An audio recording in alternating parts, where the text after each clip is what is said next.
Now an update on a fatal crash in Dodge County and why the sheriff says the accident should not have happened in the first place.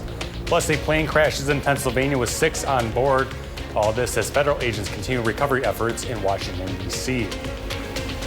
Then later, using cheese on the roads, how one local county is using the unique way to prevent wintertime accidents. That's all ahead here on Weekend Mornings. Thanks for joining us on this Saturday, February the 1st. Singer Harry Styles turns 31 today.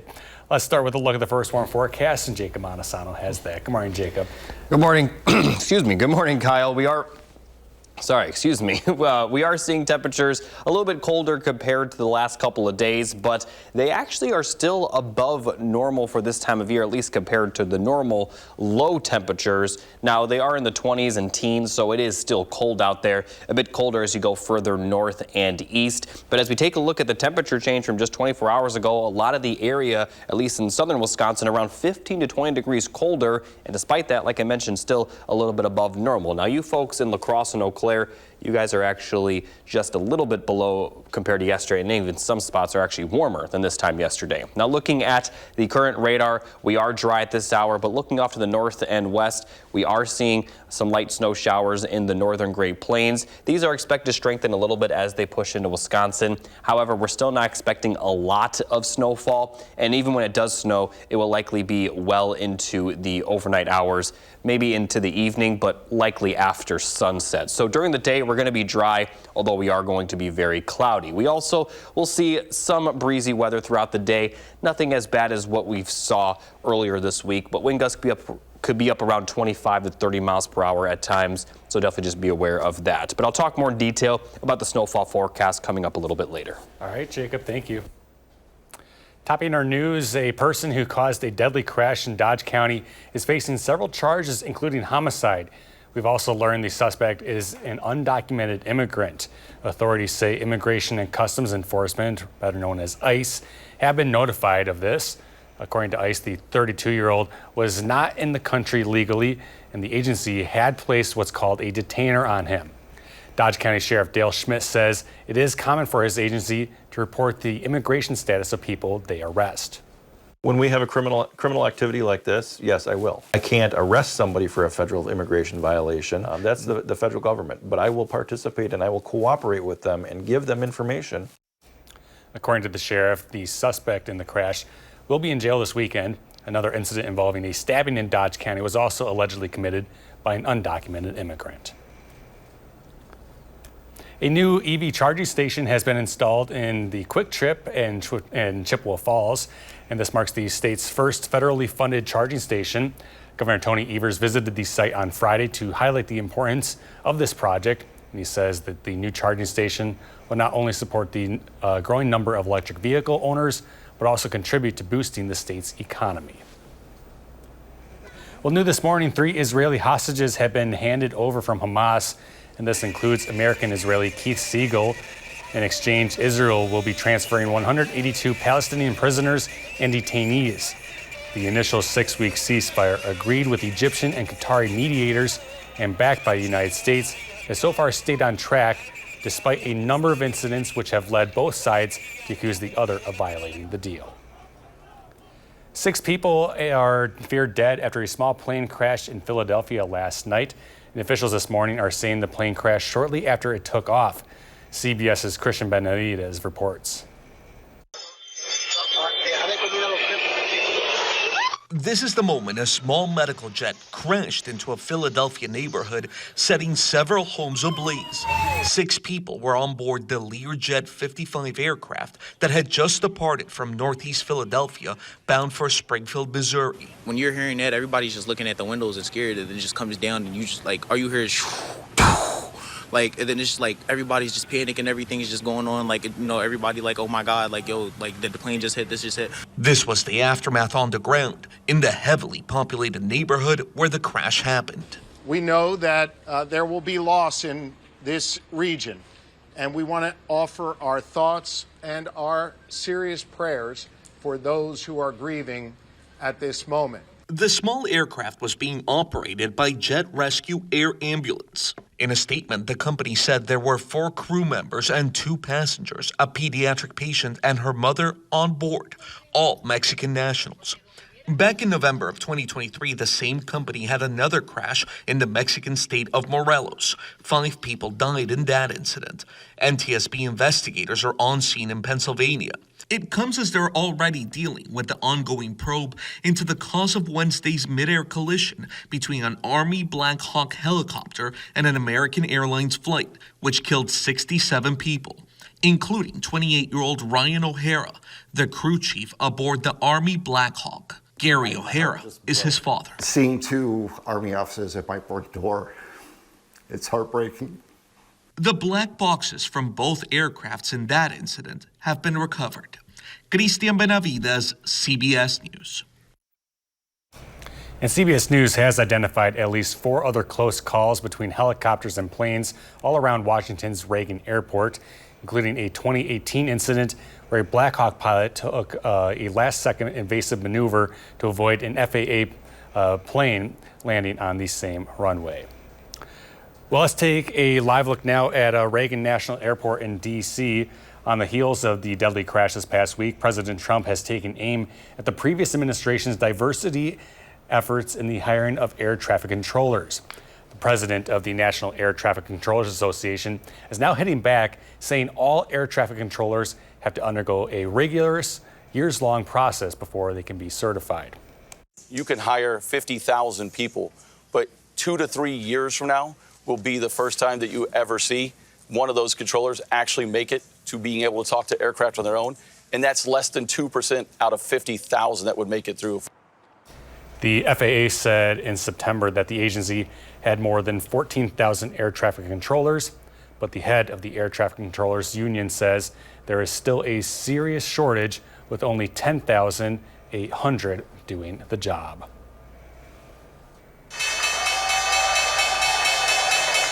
Taking a look at Wall Street, where the investors were seeing red to end the trading week.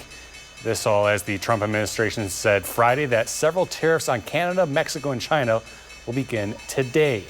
And here's a look at the numbers from yesterday. The Dow dropped 337, the NASDAQ fell 54, while the S&P went down 30. To an update, both Costco and the Teamsters Union have struck a tentative agreement this morning, averting a strike. Full terms of the deal have not been made available. However, some of the union's demands included wages, benefits, paid family leave, and safeguards against surveillance. The Teamsters Union represents about 18,000 workers, which about 8% of Costco's employees in the U.S. are. The strike would have affected 56 stores across 6 states, which would have been the largest ever at an American retail chain. It would have also been the first strike ever at the big box retailer. Well, have you ever seen salt covering the road? We all have. It happens all the time during these Wisconsin winters, but some communities are taking an alternative approach to keeping the streets safe. Our Maddie Heim shows us. Greene County is tackling snow and ice removal the Wisconsin way, using cheese to treat the wintry roads. Except it looks a little less like this and a little more like this. See those little white lines on the road? Here it's cheese, Brian. Chris Narveson is the Greene County Highway Commissioner. In Greene County, we love cheese. John Schumacher is the county's state patrol superintendent. We're using liquid that it looks like it's more, but it's not. It's 23% salt. Their trucks use the waste from nearby cheese producers as a treatment alternative, reducing the amount of salt on the roads. There's so much cheese made in Greene County. We found a way we pick it up from the cheese factory and spread it on the road. It's a win-win. They say the traditional salting method can be timely and ineffective. If you drive on a road a day or two after a storm and you see all the rock salt still sitting there, it didn't do any good. Salt doesn't actually melt the snow. It's the brine that melts the snow. So when you put salt down, you're making a brine in the road. So when we put directly the cheese brine on, it's effective right away. And according to Wisconsin SaltWise, just 1 teaspoon of road salt can pollute 5 gallons of water, threatening the state's drinking water, plants, pets, and even infrastructure. We can significantly decrease the amount of salt that we're using on the roads. And that's another win for the environment. Reporting in Greene County, I'm Maddie Heimsch, News 3 Now. The Greene County Highway Department has gone through about 75,000 gallons of cheese brine this winter alone. Coming up now on 8:09, still ahead, we preview tomorrow's Grammy Awards taking place in Los Angeles. Plus, Jacob is back with a check of the full first warn forecast. This is Weekend Mornings.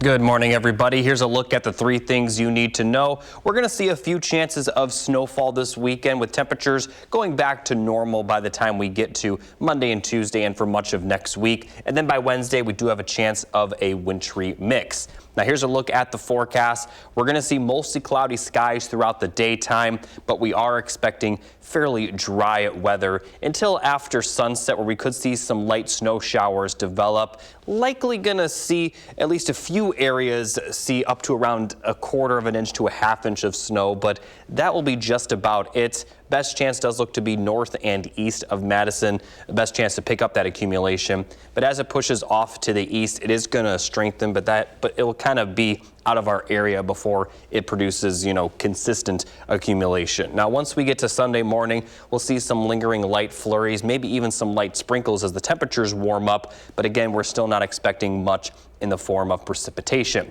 Now, throughout the day on Sunday, at least early, will be cloudy. Clear skies are possible late, but then clouds will develop overnight. And once we get to Sunday night, the forecast is going to be a little bit different depending on where you're located. Now, you folks tuning in from Eau Claire, this is going to be a lot different for you guys because you folks are going to see a lot more snow than the rest of our area, because central Wisconsin is expected to see quite a bit of snow Sunday night into Monday, but Madison and surrounding areas will see very little. In fact, if it does precipitate, it may be in the form of rain. It looks like La Crosse may be the far southern end of this snow system, at least the far southern end that could produce some accumulation. Now, once we get to Monday morning, it'll begin to clear out, but we still could see some lingering snow showers for areas to the north and east of Madison.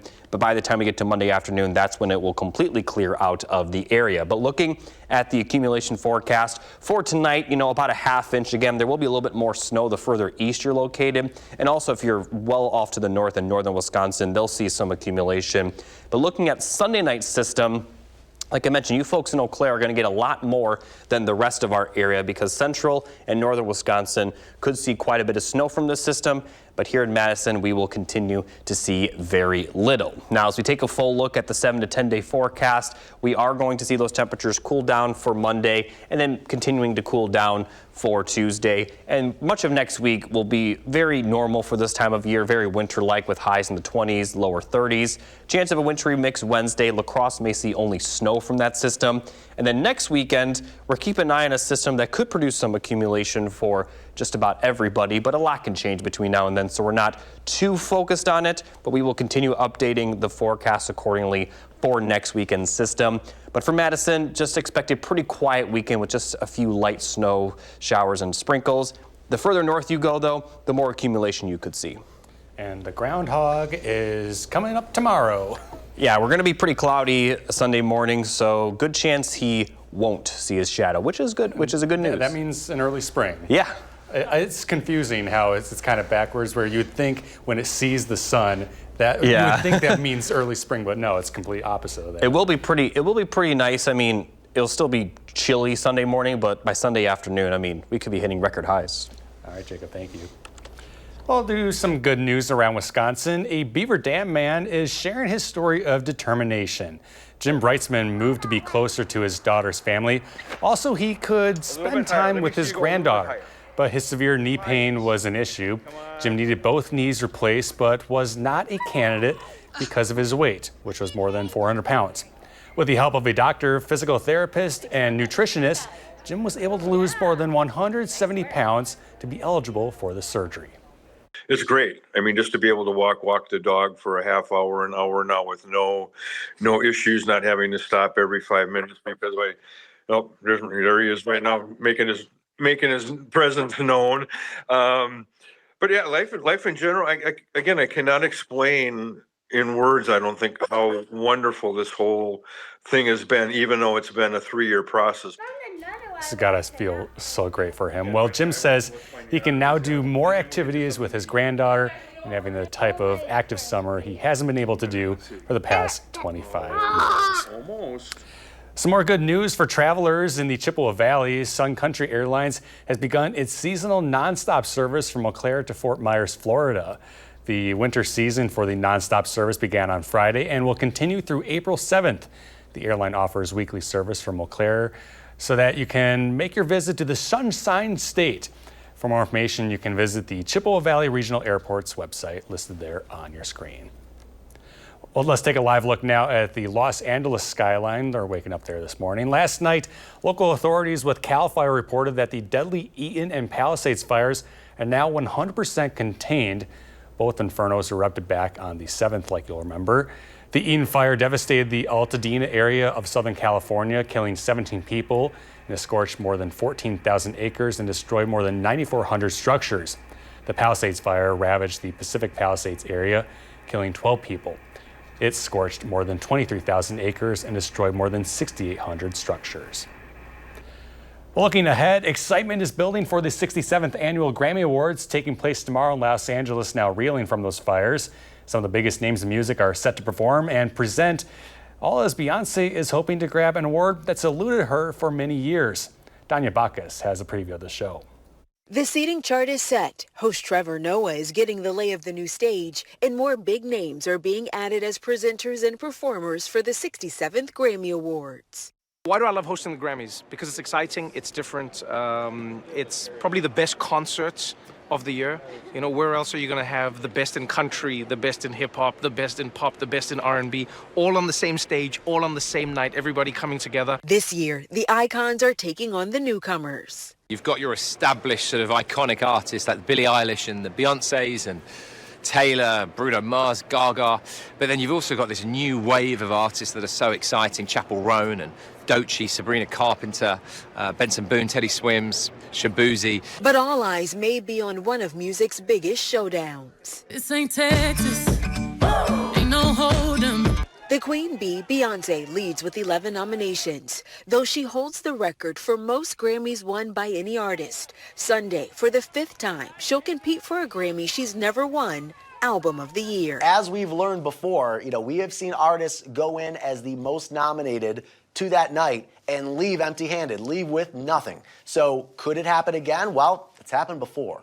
Once again, Beyonce's up against fellow Grammy history maker Taylor Swift, plus other top nominated artists like Sabrina Carpenter, Charlie XCX, Billie Eilish, and Chappell Roan. I think Charlie XCX is going to get a lot of awards. It's possible that Chappell Roan could sweep.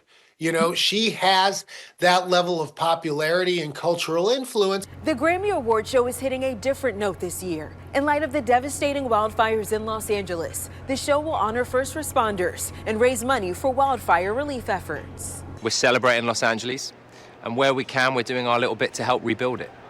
And I think that we can really use the Grammys as a power and a force for good. Catch the Grammys Sunday night on CBS or stream the show on Paramount+. Danya Bacchus, CBS News, Los Angeles. And Grammy producers say there also will be an all-star tribute to the late Quincy Jones during Sunday's show. Coming up now on 8:20, still ahead, Jacob is back with a quick check of the first warm forecast. But first, Will Loper has the 3 things you need to watch this Weekend Mornings.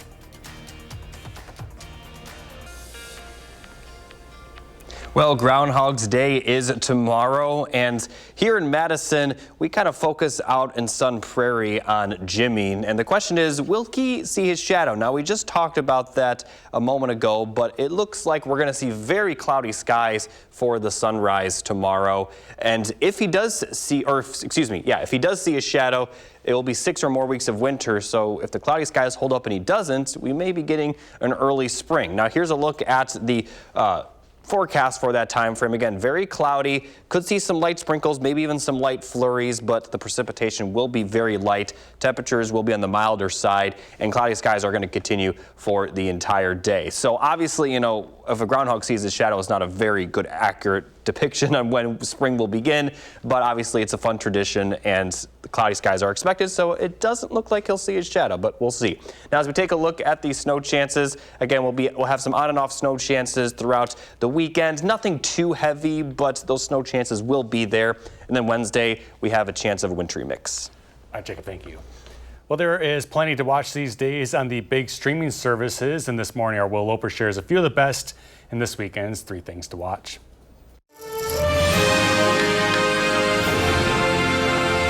Honey, do we know her? Okay, well, I'm gonna go check us in. I'm gonna go get us checked in. Oh no. We've double booked your weddings. What? Watch wedding chaos ensue in You're Cordially Invited, newly streaming on Amazon Prime Video. He is using up all of our sunset. Half of the sunset is gone. Sorry for a little late.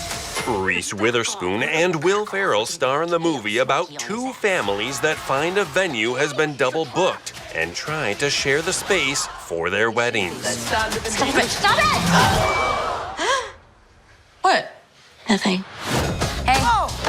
PD's always been a bit clumsy. You know me, clumsy, PD, Parker. Check out a new take on the web-slinging superhero with Your Friendly Neighborhood Spider-Man, newly streaming on Disney+. I truly believe that I have these powers to help people, to protect them. Your memoir is great. Your new book is great. And maybe total honesty isn't the best in You Hurt My Feelings, newly streaming on Netflix. If I did say that, you took it out of context. Are you gonna gaslight me now? Julia Louis-Dreyfus stars as Beth, a novelist who overhears her husband say what he really thinks about her latest book, which sends their relationship into freefall. He's been lying to me this whole time. I wasn't lying. I was encouraging. That's not true. You were lying to be encouraging. You know what? As an actor, Mark isn't always great. So the times when you don't think he's good, what do you say to him? You were so fantastic. Really? Those are the 3 things you need to watch, and this is Will Loper for Weekend Mornings. And there's more news ahead. Next, we're going to run through the morning's top headlines. We're back in a bit.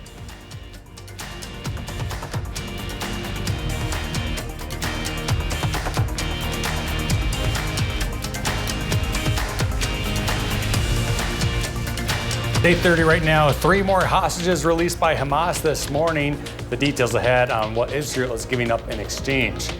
Plus, a plane crashes in Pennsylvania. All this as the federal agents continue recovery efforts in Washington, D.C. for that crash. We got that more here on Weekend Mornings. And once again, we thank you for joining us. It is Saturday, February the 1st.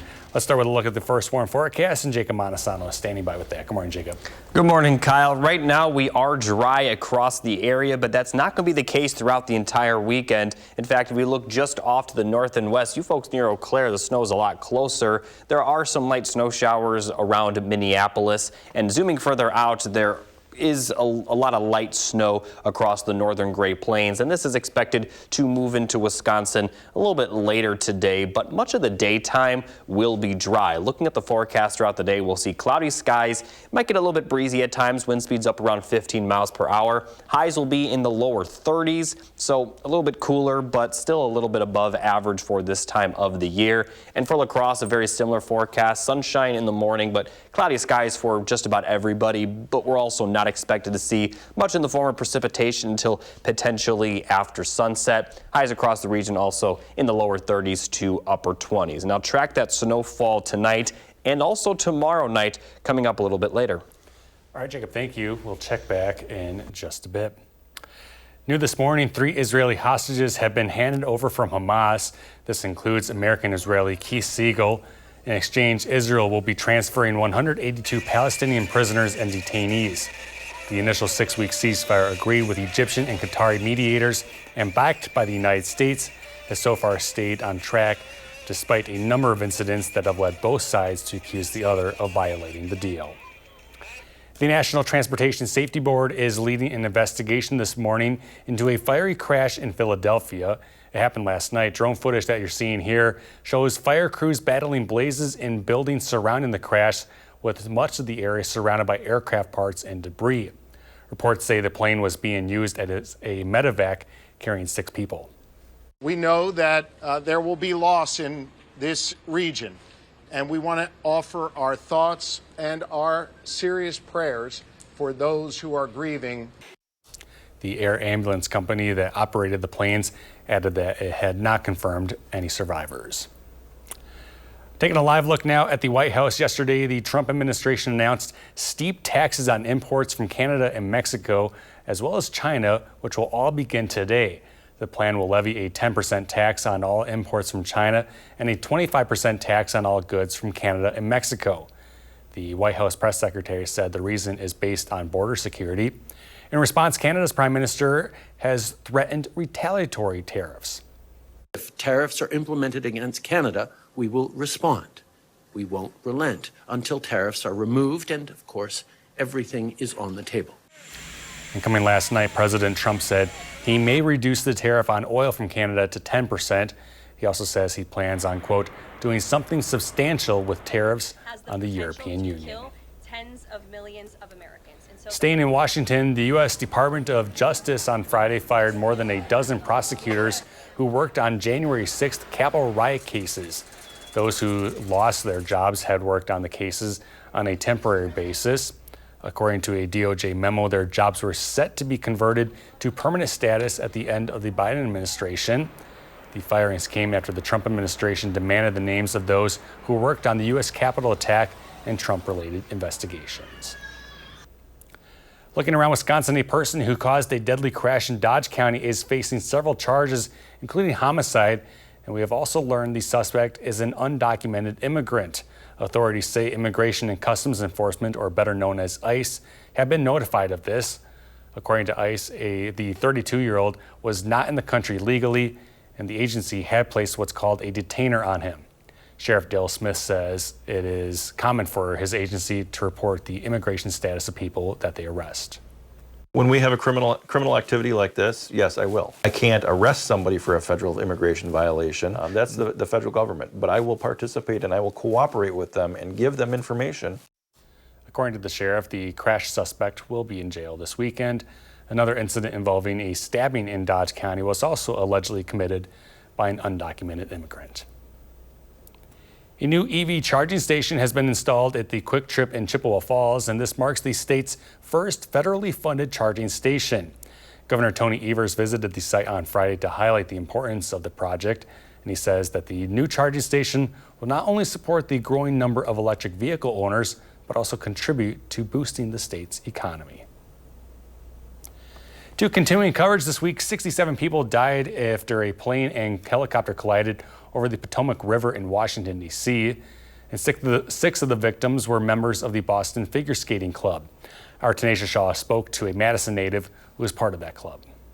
And it was an absolute honor to share the ice with them and to be able to know them. Monday would be the last day that Misha Mitrofanov would see 6 members of his skating family. Skating Club of Boston participated in a competition and training in Wichita, Kansas earlier this week. Development camp skaters, they watch us skate to give them fuel to the fire or passion to see everything live, and then they have a camp afterwards. 16-year-old Spencer Lane and 13-year-old Jenna Hahn were figure skaters. 2 of their parents and 2 coaches from the Skating Club of Boston died in the mid-air collision in D.C. We didn't know whether or not they would be on the flight. However, from talking with different skaters on Wednesday night, we figured out which skaters or which club members, best way to put it, were on the flight.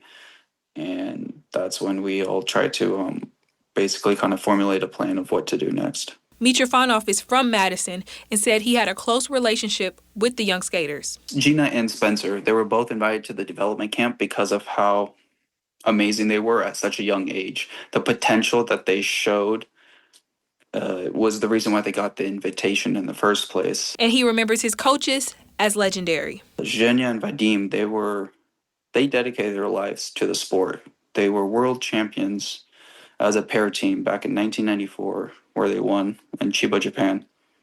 And Zhenya and Vadim, nothing but excellency was, was expected of them, and that's what they delivered every single time. He also told me that the Boston community is mourning, placing flowers around skating rinks and hosting memorial events. Reporting in Madison, Tanasia Shaw, News 3 Now. And it's now 8:37, still ahead. Got continuing coverage on some other stories happening across the country and some golf tips today. Plus, here's a look at today's day in history.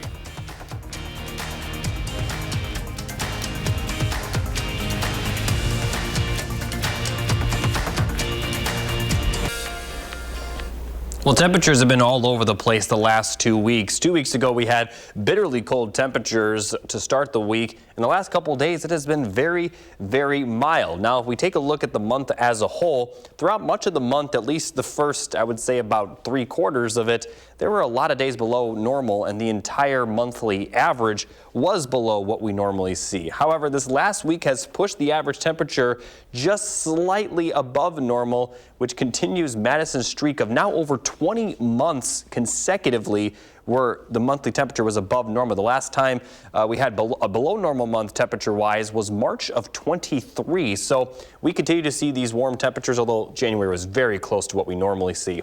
As we look at the next 10 days, it's going to remain mild the next 3 days, but then we're going to see some temperatures drop back to more winter-like levels, upper 20s, lower 30s. And by the end of the 10-day forecast, the average high will be back in the lower 30s. All right, Jacob, thank you. Well, if you are looking to better your golf game, the George Vitens Golf Academy is helping you lower your score. Here's Joel Weitz with this week's advice. Today, I'm going to demonstrate how using a golf mat can be so effective in improving your golf swing. Let's talk about sound. I should not hear just this clanking of the golf ball without any sound of the light scraping of the golf mat. I should not hear this thud before I hit the golf ball. Now, regarding feel, the mats are an excellent tool to evaluate the quality of your golf shot. If I hear this thud first, that tells me a couple things. I hit behind the ball, and when I hear that loud thud like that, that wasn't a very good circular type swing where I want to feel light scraping of the ground. Another one that you'll feel is a lot of vibration if you're not making nice contact with that golf ball. What you should feel is a nice, smooth scraping of the ground and hear that sound of the contact of the golf mat and the ball at the same time. On the golf range, think about that mat as another tool in your golf bag that can help you with your practice. I'm Joel Weitz, PGA professional. Improve your play the fundamental way. And still to come, Jacob is back with the full forecast on this kind of above normal weekend. We're back in a bit.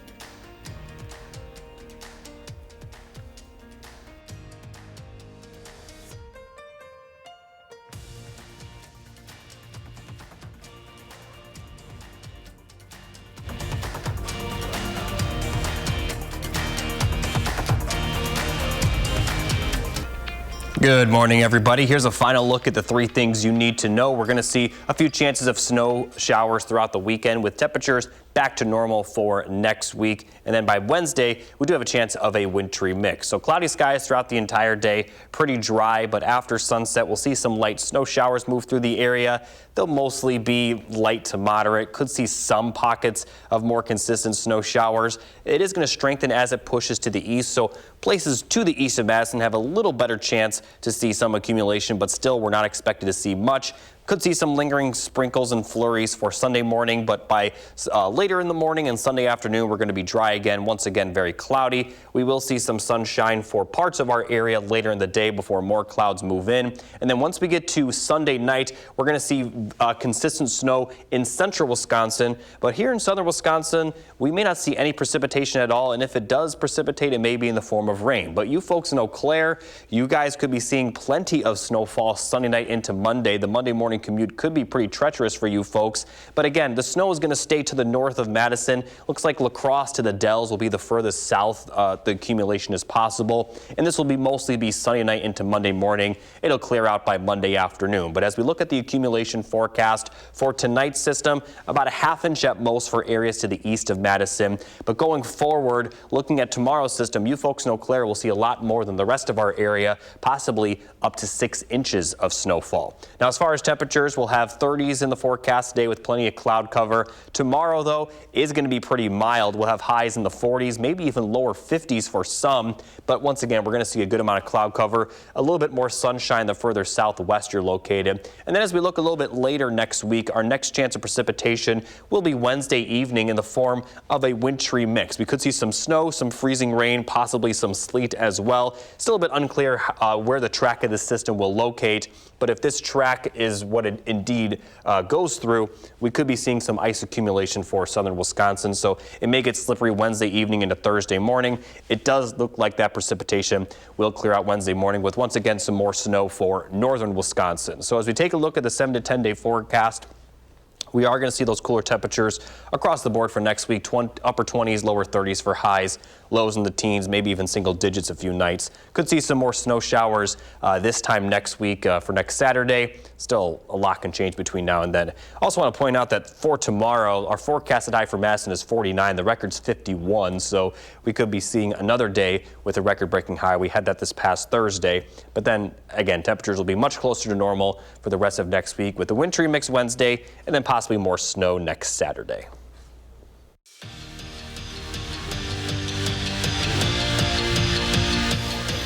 The Badger women's hockey team is in the middle of a tough 6-game stretch where they're skating against 3 teams ranked in the top 11. Last week it was St. Cloud State. Next week it's Minnesota.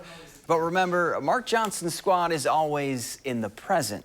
So they're focused on Minnesota Duluth. Wisconsin trailed 1-0 in the first, but they'd answer. Marianne Picard comes skating in and rips a shot off the rebound for the equalizer. This one stayed tied at 1 until overtime. Under a minute to go now. Kirsten Sims on the breakaway breaks the Bulldogs' heart. She lights the lamp off her own rebound to give Wisconsin the win in overtime. 2-1, the final. Way back in November, Minnesota came to the Kohl Center and left with 2 wins in the border battle. It's now payback time for the Wisconsin men. Mike Hastings' squad looking to return the favor in Minneapolis, a place, remember, last year where they went in and swept the #1 ranked Gophers. And the Badgers got off to a great start. Already up 1-0, and Gavin Morrissey pokes the puck through to make it a 2-goal game. Wisconsin led 2-0 after 1. But Minnesota would score 5 unanswered goals to win it, 5-2, the final. Some better men's hockey news. Be sure to stop out to Pooley's Sports Bar in Madison on Monday to catch a live taping of next week's Wisconsin Huddle with special guest Ben Dexheimer. We'll start taping at 6:45. We hope to see you there.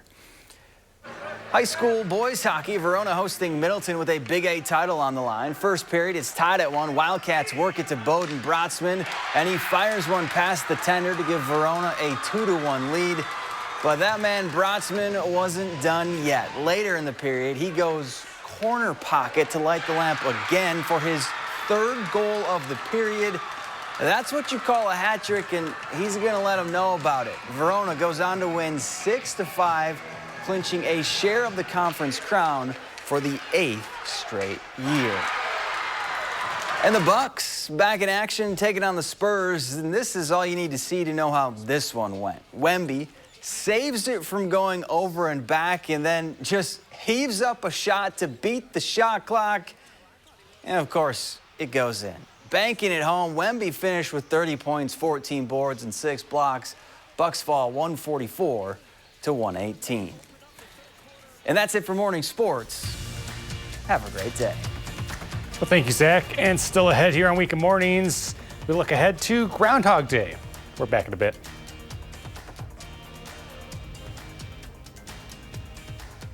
And just in time for Groundhog Day, the National Oceanic and Atmospheric Administration has released a list ranking its top most accurate weather groundhogs. New York's Staten Island Chuck tops the rankings with a whopping 85% accuracy. And our local rodent, Jimmy from Sun Prairie, sits at number 6 on the list with 60% accuracy. And Puxatawny Phil, well, he barely cracked the list at number 17 with a dismal 35%. Jacob, as someone who does this for a living, predicting the weather, what do you think of these rodents who get the spotlight for one day a year? I mean, I think it's a fun tradition. I mean, I'm not going to be too against it. I am not sure how, other meteorologists feel, but I personally, I don't mind it. Yeah. I'm not sure how many people actually take that into advice and that they watch and be like, oh, that's when spring's gonna be. Well, you shouldn't be doing that, but definitely celebrate the day. A furry little it's fun. animal. Yeah, it's enjoyable. Now, looking ahead towards tomorrow, we are going to see cloudy skies during the ceremony, so it looks like Jimmy will not see his shadow. That's good news. That is good news, but obviously, don't know for sure. There may be a small break right as it happens, but beyond that, it's going to be a pretty mild one. Still chilly in the morning, obviously, but the lows tonight will be similar to the average high this time of the year. And then in the afternoon, we could actually be breaking a record high for Sunday. We also have a few chances of snow showers throughout the weekend, mainly in the overnight hours, and then we'll cool down for the next work week. Wintry mix possible Wednesday, some snow possible next Saturday, and looking at the extended forecast, temperatures will remain on the cooler side. Thank you, Jacob. Thank you all for watching. We're back here tomorrow morning at 6:30. See you then.